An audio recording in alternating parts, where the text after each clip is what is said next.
បងប្អូនទាំងអស់គ្នាប្រហែលជាដឹងហើយប្រទេសអ៊ីស្រាអែលជាប្រទេសដែលខ្លាំងខាងកសិកម្មប្រទេសអ៊ីស្រាអែលមានផ្ទៃដីជាងពាក់កណ្ដាលជាវាលខ្សាច់ហើយស្ទើរតែគ្មានទឹកភ្លៀងទាល់តែសោះប៉ុន្តែពួកគេអាចដាំបន្លែផ្លែឈើនាំចេញទៅទូទាំងពិភពលោកនិងមានសុវត្ថិភាពស្បៀងអាហារខ្ពស់បំផុតផងដែរបើនិយាយអំពីប្រព័ន្ធទឹកនិងការដាំដុះលើវាលខ្សាច់របស់អ៊ីស្រាអែលប្រព័ន្ធស្រោចស្រពដំណក់ទឹកប្រព័ន្ធនេះមិនមែនគ្រាន់តែស្រក់ទឹកធម្មតាទេតែវាជាប្រព័ន្ធ fertigation ពោលគឺវាលាយជីគីមីឬសារធាតុចិញ្ចឹមលាយនៅក្នុងទឹករួចបញ្ជូនទៅបន្តក់ចំឬដំណាំនៅក្នុងបរិមាណថេរនិងច្បាស់លាស់បំផុត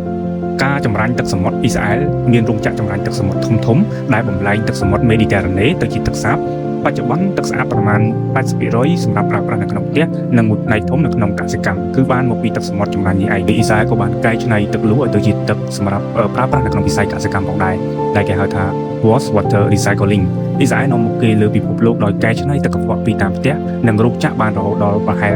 90% រួចបំផុតទៅស្រោចស្រពតំបន់កសិកម្មនៅវាលខ្សាច់ទាំងវិញទៀតអ៊ីស្រាអែលបានប្រើប្រាស់បច្ចេកវិទ្យា Digital ដែលគេហៅថា Soil Sensor ដែលជាឧបករណ៍ចាប់សញ្ញាកប់នៅក្នុងដីហើយឧបករណ៍នេះវាស់សម្ពាធទឹកនៅក្នុងដើមឈើនិងដីរួចផ្ញើទិន្នន័យទៅកាន់ទូរស័ព្ទដៃវាប្រាប់កសិករចំថារុក្ខជាតិនេះកំពុងតែស្វិតសពួនព្រោះវាខ្វះទឹកត្រូវការបើកទឹកស្រោចស្រពជាបន្ទាន់លើពីនេះទៅទៀតផ្ទះសំណាញ់ក៏ជាបច្ចេកវិទ្យាឈានមុខគេផងដែរដោយសារតែនៅក្នុងប្រទេសអ៊ីស្រាអែលសម្បូរទៅដោយវាលខ្សាច់មានកម្ដៅក្តៅខ្លាំងពេកផ្ទះសំណាញ់របស់ពួកគេប្រើប្រាស់ផ្លាស្ទិកពិសេសដែល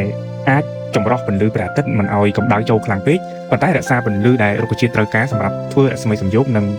មានប្រព័ន្ធបាញ់អាប់ត្រជាក់គេហៅថា misting system ចំណុចចុងក្រោយដែលជាចំណុចដែលគួរឲ្យចាប់អារម្មណ៍របស់អ៊ីស្រាអែលនោះគឺការបង្កើតជាសហគមន៍កសិកម្មដែលគេបែងចែកចេញជាពីរទី1 keyboard ដែលមានន័យថារួមរូបរួមធ្វើការរួមទ្រព្យសម្បត្តិហើយទី2 Masao មានន័យថា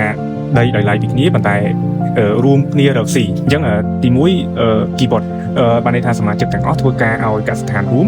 លុយចំណូលទាំងអស់ចូលក្នុងកងរួមរបស់សមាគមហើយសមាគមផ្ដល់ការរស់នៅម្ហូបអាហារផ្ទះសម្បែងនិងការអប់រំដល់កូនចៅស្មើៗគ្នាបច្ចុប្បន្ន keyboard បានវិវត្តទៅជាក្រុមហ៊ុនបច្ចេកវិទ្យាកសិកម្មធំៗផងដែរហើយរីឯ Masao ដែលមានន័យថាដីដោយឡែកគ្នាប៉ុន្តែរួមគ្នារកស៊ីអញ្ចឹងមានន័យថាកសិករមានផ្ទះនិងដីផ្ទាល់ខ្លួនធ្វើការយកលុយរៀងខ្លួនប៉ុន្តែរកការទិញឡានត្រាក់ទ័រឬគ្រឿងចក្រជីឬការនាំផលិតផលទៅលក់ទៅនៅបរទេសហ្នឹងគឺត្រូវធ្វើឡើងតាមរយៈសហគមន៍រួមដើម្បីកុំឲ្យឈ្មួញចរាហ្នឹងកេងប្រវ័ញ្ចនិង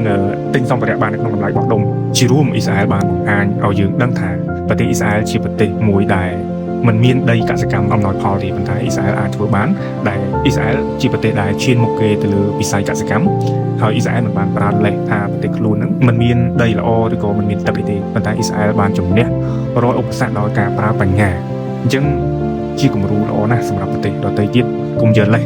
ត្រូវប្រើបញ្ញាដោះស្រាយបញ្ហាដោយចំណេះដឹង